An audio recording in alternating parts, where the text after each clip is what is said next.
आज जिस शख्सियत का मैं इंटरव्यू करने जा रही हूँ वो ऐसी शख्सियत हैं जो कि हम सबके लिए इंस्पिरेशन है। मैं बात कर रही हूँ प्रोफेसर डॉक्टर मोहम्मद असलम बेग साहब की। बाहर भी इतना सर्व किया, इतने सारे स्टूडेंट्स आपके रहे, यहाँ पर स्टिल यू आर वर्किंग। तो क्या फ़र्क देखते हैं बाहर की जो तालीमी काबिलियत है या रिसर्च वर्क है उसमें और पाकिस्तान में?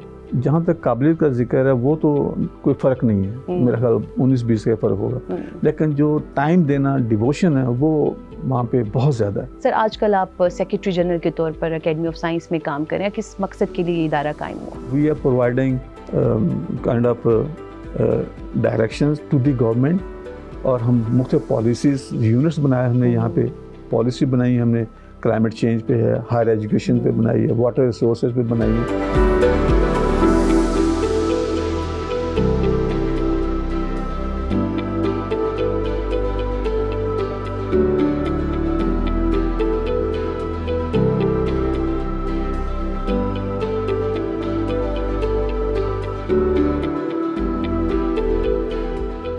अस्सलाम वालेकुम नाजरीन, मैं हूं आपकी मेज़बान नीलम अरशद और आप देख रहे हैं program discover Pakistan exclusive. Viewers, किसी भी मुल्क की तरक्की का दारोमदार उसकी शरह ख्वानगी के तनासुब पर होता है। हालिया सर्वे के मुताबिक पाकिस्तान में शरह ख्वानगी का तनासुब 62% से ज़ायद तो है, लेकिन बदकिस्मती से यहाँ के नौजवान फारुगुल तहसील होने के बाद बैरून मुल्क जाकर सर्व करना ज़्यादा मुनासिब समझते हैं। आज जिस शख्सियत का मैं इंटरव्यू करने जा रही हूँ वो ऐसी शख्सियत हैं जो कि हम सबके लिए इंस्पिरेशन है, जो कि बैरून मुल्क ना सिर्फ आला जामियात से फारुगुल तहसील हुए, जर्मनी, लंदन की बात करें, बल्कि पाकिस्तान की भी बड़ी बड़ी जामियात से फारुगुल तहसील होने के बाद उन्होंने पाकिस्तान में रहकर पाकिस्तान को सर्व करना ज़्यादा फ़ख्र समझा। साइंसी तरक्की में तकरीबन 5 दहाइयों से ज़ायद उन्होंने अपना किरदार अदा किया और आजकल पाकिस्तान अकेडमी ऑफ साइंसेज में सेक्रेटरी जनरल के तौर पर काम कर रहे हैं। हिलाल इम्तियाज़, सितारा इम्तियाज़, तमगा इम्तियाज़ उनकी काविशों का मुँह बोलता सबूत है। मैं बात कर रही हूँ प्रोफेसर डॉक्टर मोहम्मद असलम बेग साहब की। सर, अस्सलाम वालेकुम। वालेकुम अस्सलाम। सर, कैसे हैं आप? I am fine. Great. Sir, इतना ब्रीफ बैकग्राउंड है आपका, लाइक कराची से खैबर तक आपने पाकिस्तान की तमाम जो टॉप जामियात हैं वहाँ पर अपने खदमात अंजाम दी। पाकिस्तान में रिसर्च वर्क की बात की जाए तो तकरीबन 5 दहाइयों से ज़ायद का अरसा आपने गुजार लिया। कहाँ से you have started your career और क्या सोच के आपने इस फील्ड का इंतखाब किया? मेरी अर्ली एजुकेशन तो एक गांव से थी, और उसके बाद मैंने मिडिल करने के बाद आई वेंट टू रहीम यार खान, वहाँ से मैट्रिक किया। एफएससी के लिए मुझे मंटगोमरी कॉलेज था, उस ज़माने में बड़ा मशहूर था, वहाँ भेजा गया। तो मैंने एफएससी की, फिर बीएससी की पंजाब यूनिवर्सिटी से, then I went to Karachi university, वहाँ से एमएससी किया, एमफिल किया। मेरी सेकंड पोजीशन आई यूनिवर्सिटी में, तो I was offered a job, but ये सफिशिएंट नहीं था, तो I thought I had to do PhD. तो I went to Imperial College London. Most of time मैं स्पेंड अपना जो किया वो जर्मनी में था। तो जर्मनी में रहते हुए मैंने कुछ 4 लोगों को पीएचडी कराई, वहाँ पे बड़ी अच्छी लेबॉर्ट्री बनाई।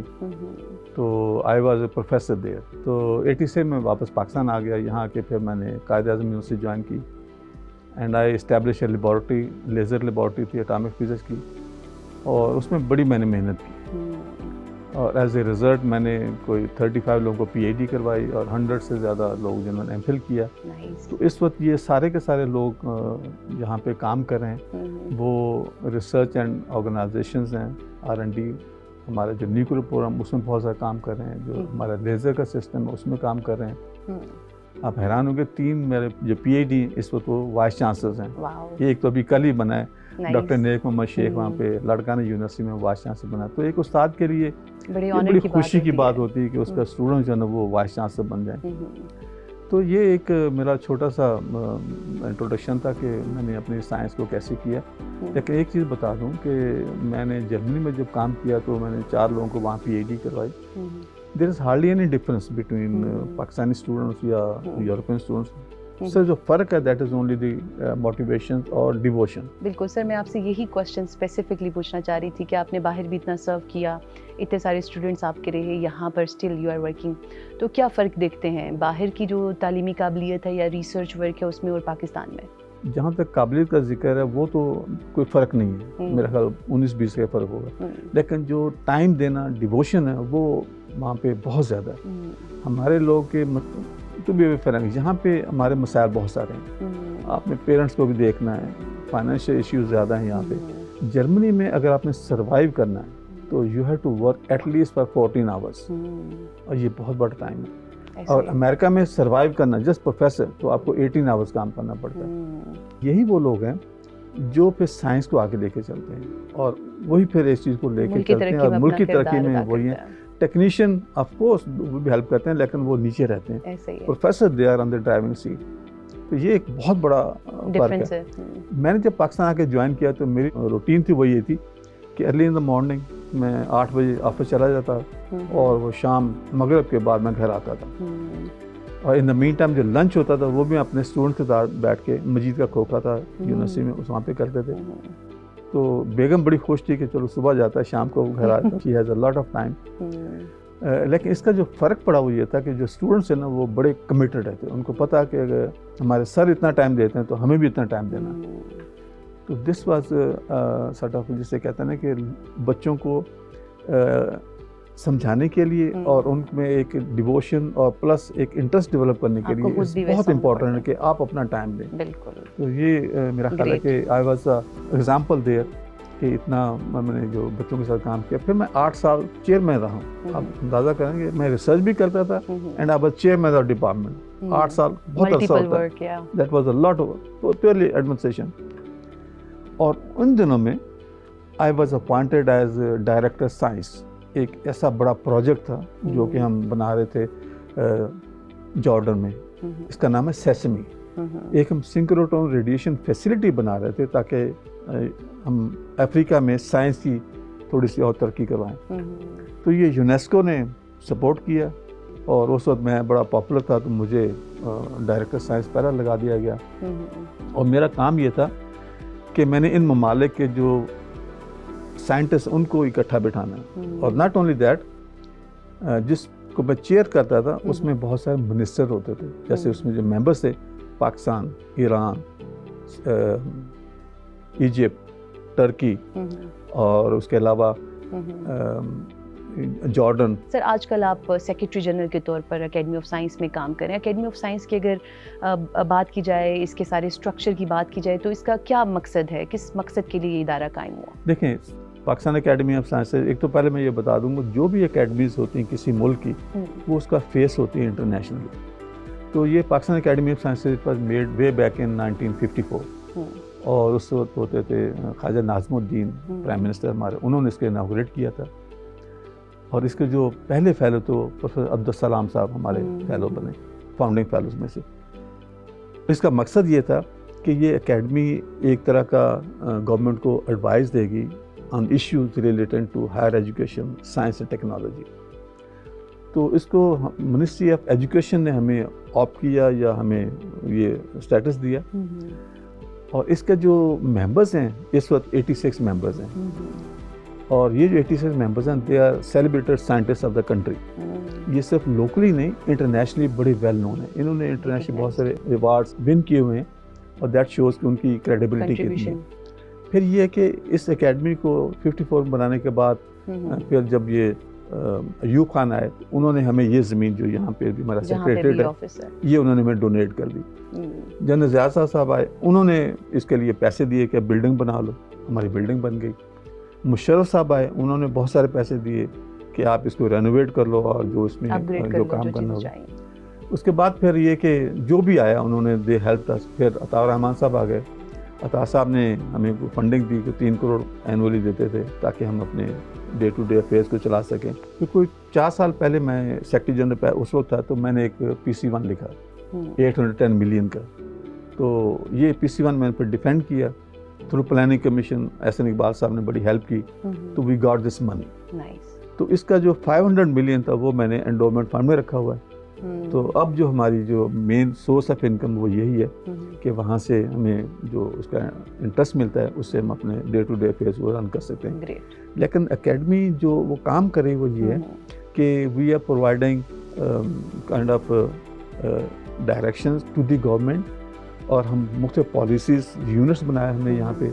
पॉलिसी बनाई हमने क्लाइमेट चेंज पे है, हायर एजुकेशन पे बनाई है, वाटर रिसोर्सेज पे बनाई है, और ये हमने गवर्नमेंट को दी हुई है। हमने पाकिस्तान की एज वेल एज इंडिया जो डेवलप कंट्री उनकी भी पॉलिसीज़ को हमने स्टडी किया है, और जो गैप्स है उनको फिल किया, कंपैरिजन करके। हाँ, और वो गैप्स हमने एहसन इकबाल साहब को दिए हैं रेलेवेंट कॉर्नर्स पे। आई होप कि कोई ना कोई इस चीज़ को लेंगे, और मेरा ये ख्याल है कि academy can work as a think tank, is working as a think tank for the country. बहुत सारे प्रोजेक्ट्स हैं सर जिनका आप जिक्र करें, इनकी डिटेल में भी जाएंगे, लेकिन यहाँ पर वक्त में एक छोटी सी ब्रेक के बाद हमारे साथ रहेगा, क्योंकि यहाँ पर बड़ी ही दिलचस्प गुफ्तगू चल रही है कि किस तरह पाकिस्तान साइंसी तरक्की की राह में नए जो प्रोजेक्ट्स हैं उन पर काम कर रहा है। Stay with us. ब्रेक के बाद आपको कहूँगी खुशामदीद। आज हम मौजूद हैं secretary general Pakistan academy of sciences professor doctor Mohammad Aslam Baig साहब के साथ। सर, बहुत सारे आपने प्रोजेक्ट्स का जिक्र किया कि अभी आप इन पे काम कर भी रहे हैं और आइंदा काम करने वाले भी हैं। कौन से ऐसे चीदा प्रोजेक्ट्स हैं जिन पे आप समझते हैं कि अभी तक आप लोगों ने अचीव कर लिया है बहुत बड़ी, जिसे कहते हैं ना कि पाकिस्तान की जो साइंसी और तरक्की है उसमें हालिया जो प्रोजेक्ट्स हैं जिन्होंने बहुत एक अहम किरदार अदा किया, एक संगे मील के तौर पर सामने आए, तो अगर उनकी बात की जाए तो वो कौन से प्रोजेक्ट्स हैं? देखें, जो हमारा प्रेसिडेंट है वो डॉक्टर कौसफ अब्दुल्ला मलिक साहब, ये इंटरिम गवर्नमेंट में मिनिस्टर भी रहे हैं फूड सिक्योरिटी के। उन्होंने एक बुक लिखी है जो हमारे एकेडमी के प्लेटफॉर्म से है, बायोटेक्नोलॉजी पे। तो वो गवर्नमेंट को डायरेक्शन दी गई है कि हमने किस तरफ जाना है और किस तरह से इस मुल्क को आगे लेके जाना है। इसके अलावा जो हमारा एक मेजर काम है वो ये है कि एकेडमी ने सपोर्ट किया है through Chinese academy of science, एक सेंटर बन रहा है कायद-ए-आज़म यूनिवर्सिटी में जो कि अर्थ साइंस का है, और ये centre fully funded by the Chinese academy of sciences. यहाँ से हमने प्लानिंग कमीशन को ऑन बोर्ड लिया, हायर एजुकेशन कमीशन को ऑन बोर्ड लिया। इसकी बिल्डिंग के लिए जगह चाहिए थी, वो हमने कायद यूनिवर्सिटी से रिक्वेस्ट की, उन्होंने जगह दे दी 10 एकड़ की। तो now it is in the stage कि अब ये बन जाएगा। और इसके फ़ायदा ये होगा कि चाइनीज़ की अपनी इंटरेस्ट है, इसकी रनिंग कॉस्ट भी चाइनीज़ ने देनी है, इक्विपमेंट सारा उन्होंने देना है, हमने सिर्फ लैंड दी, हमने लैंड देनी है, बिल्डिंग भी वो बना रहे हैं। और देखें, it was started only through Pakistan academy of sciences. अभी 2 महीने पहले मैं और प्रेसिडेंट हम दोनों गए थे चाइना, और चाइनीज़ एकेडमी ऑफ साइंस के 70 साल वो सेलिब्रेशन कर रहे थे। I had a meeting with the president, तो चाइनीज़ एकेडमी ऑफ साइंसेज, और उन्होंने ये कहा कि आपके जहन में कोई ऐसा प्रोजेक्ट हो जो हम करना चाहें। तो मैंने कहा जी 2 प्रोजेक्ट मेरे जहन में है। एक तो मैं सेंटर बनाना चाह रहा हूँ मटेरियल साइंस का और प्लस नैनो साइंसेज का, ताकि जितना भी ये न्यू मटेरियल हैं, स्टेल्थ टेक्नोलॉजी जो है आजकल, जो जितने भी मिसाइल वगैरह बन रहे हैं ताकि कोई डिटेक्ट नहीं कर पाए, उसको डेवलप किया जाए। दूसरा मैंने कहा कि ये फाइबर लेज़र ये बनाए जा सकते हैं। आजकल आपको पता होगा फाइबर लेज़र के साथ ड्रोन को गिराना, कि आप जैसे गन करते हैं इसको आपने सब लेज़र को फायर करना, you manage to kick it out. He agreed. उसने ये कहा कि आप अपनी गवर्नमेंट को राज़ी कर लें और we are ready to support. इसके अलावा हमने कायद यूनिवर्सिटी में एक और सेंटर बनाया है जो कि बायोडाइवर्सिटी पे है, वो भी चाइनीज़ ने सपोर्ट किया है। चाइनीज़ एक और मुझे कह रहे थे कि हम जो मेडिसिनल प्लांट्स हैं आपके यहाँ पे, हम उसके भी एक सेंटर बनाना चाह रहे हैं। तो बहुत सारी डायरेक्शंस हैं, बड़ा अच्छा जो काम किया है वो भी उसमें एकेडमी ऑफ साइंस का बड़ा रोल है कि 1000 स्टूडेंट्स को भेज रहे हैं चाइना जो कि एग्रीकल्चर में ट्रेनिंग लेंगे। 300 जा चुके हैं और 400 अभी मेरे ख्याल अभी जाने, और वो प्रोफेसर मेरे 2-3 दफ़ा विजिट कर चुका क्योंकि हम फोकल पर्सन में ही यहाँ का। ये देखें कि they will be getting training how to make mushrooms उनकी ग्रोथ के लिए, और हम लोग तो मशरूम इस्तेमाल नहीं करते, it will B purely for export. तो एकेडमी का ये एक बहुत बड़ा स्टेप फॉरवर्ड है कि किस तरह से हम अपने मुल्क को आगे लेके चलें, सेल्फ सफिशिएंट बनाएं। मैं साइंस काउंसिल ऑफ एशिया का प्रेसिडेंट भी हूँ। बिल्कुल सर। ये science council of Asia 28 academies हैं जो एशिया की, उनको मैं हेड कर रहा हूँ। तो इनकी एक मीटिंग यहाँ पे होगी नवंबर में, मैंने अरेंज किया हुआ है।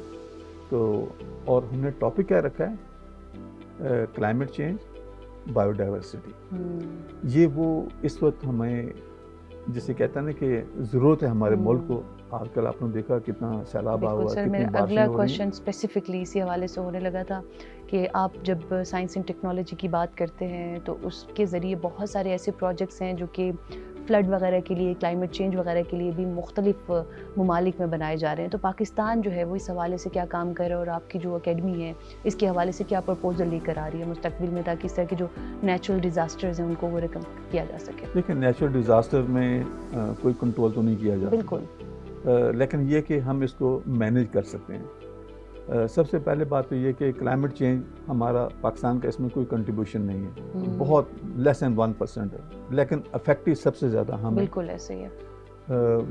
जो टेम्परेचर राइज दुनिया का जो प्रॉमिस किया गया अकॉर्डिंग टू ये जो पेरिस एग्रीमेंट है वो 1.5 तक आगे जाना था। 1.3 डिग्रीज हम ऑलरेडी जा चुके हैं, एक्सीड कर तो चुके हमारे पास टाइम बड़ा शॉर्ट है। और इसका रिजल्ट क्या होगा कि आपके जितने भी ग्लेशियर्स हैं ये पिघल जाएंगे, पानी धड़ाधड़ आएगा and it will be thrown in the समंदर में। लेकिन हमें करना ये चाहिए कि we should control this thing. ये जो साल हमें 3-4 साल मिलेंगे मैक्सिमम, इससे ज़्यादा टाइम नहीं है आपके पास मैनेज करने। इस टाइम में हमने जो भी वाटर वहाँ से डिस्चार्ज हो रहा है इसको हमने कहीं ना कहीं से कंट्रोल करना है। कालाबाग डैम एक बड़ी अच्छी ऑप्शन है, उसका हाइट को कम कर लें, लेकिन स्टोरेज के लिए it will be a best place. दूसरी बात मैं मेरे ज़हन में पहले मैंने गवर्नमेंट को सजेशन दी भी थी, पता नहीं करें या ना करें, कि हम हर रिवर को जो वेट था वो तो 1.5 किलोमीटर का कर लें और दोनों साइड पर उसको पुश्ते बना दें, उनके ऊपर रोड्स बना दें, ताकि पानी आपका जो होगा वो वहीं कन्फाइन रहेगा, आपके पास फ्लड्स नहीं आएंगे। इस पानी को डाइवर्ट करें, जहाँ भी लेकर जाना सिंध को दें या अपने चोलिस्तान को, डेजर्ट एरिया को आप you can bring it to fertile land. सही सर, अभी आपने जिक्र किया जिस तरह चाइनीज़ का, आपके चाइनीज़ जो अकेडमीज़ हैं वो आपके साथ ऑन बोर्ड हैं, इसी तरह डिफरेंट जो इंटरनेशनल लेवल पर दीगर ममालिक हैं, बेलारूस के हवाले से हमने सुना कि आप लोगों का एक विज़िट रहा, उसके हवाले से बड़ी अच्छी खबरें हैं। तो और कौन कौन से दीगर ममालिक हैं जिनके साथ मिलकर आप जॉइंट वेंचर्स कर रहे हैं या मुख्तलिफ जो MOUs हैं उन पर साइन किए जा रहे हैं? क्योंकि अकेडमी के प्लेटफॉर्म से हमें कोई 20 मुख्तलिफ ममालिक हैं, उनकी अकेडमी के साथ MOU साइन किए हैं। MOU से मकसद ये होता है कि अगर आपके साइंटिस्ट वहाँ जाएं तो ट्रैवल हम देंगे और लोकल हॉस्पिटैलिटी वो देगी, तो ये बहुत अच्छा वर्केबल सोल्यूशन होता है। अभी हम कोई पिछले साल गए थे बेलारूस, उनकी एकेडमी ऑफ साइंस में इनवाइट किया था, मैं और हमारे प्रेसिडेंट हैं कौसर अब्दुल्ला, हम दोनों वहाँ पे गए। तो हमको 4-5 दिन के लिए गया, we were given access to all their facilities. आप हैरान होंगे कि इतना ज़बरदस्त उनके पास इंफ्रास्ट्रक्चर है और they are producing everything. Tractor उनके बहुत अच्छे हैं, उन्होंने कहा कि हम आप यहाँ के फैक्ट्री लगाएंगे। अब ये हमारी गवर्नमेंट का काम है उनसे कैसे निगोशिएट करते हैं। फिर वो ड्रोन्स बड़े अच्छे बनाते हैं, यूरोप में नंबर 1 है ड्रोन बनाने में। उन्होंने कहा कि हम आएंगे विद इन ईयर, आपको फैक्ट्री लगा के देंगे, आपको उसका सॉफ्टवेयर आपको दे के जाएंगे और 1 साल के बाद you will be in position कि आप एक्सपोर्ट करें। तो ये वो चीज़ें थी जो सिर्फ सेंटर टू सेंटर से हो सकती हैं। इसमें अगर गवर्नमेंट लेवल पर करेंगे that is very difficult, but centre to centre these things are possible. Last year October में उनका प्रेसिडेंट यहाँ पर और उनके 25 लोग यहाँ पे आए और हमने MOU साइन किए इन दी प्रेजेंस, हमारा प्रेसिडेंट, हमारा प्राइम मिनिस्टर और उनका जो प्रेसिडेंट है शेंको। आई रिप्रेजेंटेड पाकिस्तान और पाकिस्तान अकेडमी ऑफ साइंस के जरिए मैंने साइन किए और उनके minister science and technology sign किए इन दी प्रेजेंस ऑफ हमारा PM और हमारा प्रेसिडेंट, उनका प्रेसिडेंट। तो ये अकेडमी ऑफ साइंसेज के लिए एक बहुत बड़ा ऑनर है। बिल्कुल। तो इस साल हम उनको दोबारा फिर बुला रहे हैं यहाँ पे ताकि इसको थोड़ा सा मटेरियलाइज करें और गवर्नमेंट के साथ मिलकर करें। फिर हमने ताजिकिस्तान के साथ किया है, तो ताजिकिस्तान है, ये जितने ममालिक हैं, we had a very good relation with all these academies. तो गवर्नमेंट अगर चाहे तो academy of sciences can move forward और इनके साथ साइंटिस्ट जो कोलैबोरेट करेंगे ना, वो एक इम्पॉर्टेंट फैक्टर है। बिल्कुल सर, आपका जिस तरह अकेडमी ऑफ साइंसेज का बहुत अहम किरदार है, तो लास्ट क्वेश्चन मेरा डिस्कवर पाकिस्तान TV के हवाले से होगा कि डिस्कवर पाकिस्तान TV भी अपना किरदार जो है मुल्क की तरक्की में पॉजिटिव स्क्रीन के जरिए अदा करे, तो any message for discover Pakistan TV?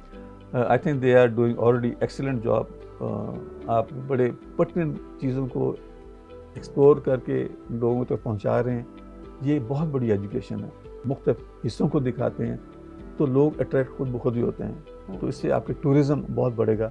मेरी सजेशन यही है कि कौम को एक लेसन दें कि मुल्क है तो हम बिल्कुल मुल्क के साथ प्यार करें और इसकी हर चीज़ को अपनी समझें, ना कि किसी जगह पर जाएं टूरिज़्म के लिए और उसको ख़राब करें। तो आपका channel they can really do a wonder. They are already doing excellent job, but I think they can do even better job. Sir, thank you so very much for your kind words for Discover Pakistan TV and of course for your precious time. So viewers, आज के Discover Pakistan exclusive में हमारी exclusive मेहमान शख्सियत थी professor doctor Mohammad Aslam Baig साहब। मुख्तलिफ अदवार में पाकिस्तान की तरक्की के लिए इनका किरदार बिल्कुल किसी भी तारुफ का मोहताज नहीं है। हिलाल इम्तियाज़, सितारा इम्तियाज़, तमगा इम्तियाज़ इनकी काविशों का मुँह बोलता सबूत है और अब तक ये मुख्तलिफ जगहों पर पाकिस्तान की नुमाइंदगी कर रहे हैं और पाकिस्तान की तरक्की के लिए अपना किरदार अदा करें। वेल इनकी काविशें तो एक तरफ, दूसरी तरफ हुकूमत को चाहिए कि डेफिनेटली जो पाकिस्तान अकेडमी ऑफ साइंसेस की जो मुख्तलिफ सिफारिशात हैं या जो मुआरज़ात हैं उनको सुना जाए ताकि इनको एग्जीक्यूशन में लाकर पाकिस्तान की तरक्की में मज़ीद अहम संग मील जो है वो तय किया जा सके। मुझे दीजिए इजाज़त, आपसे मुलाकात होगी अब अगले हफ्ते। Till then keep watching discover Pakistan.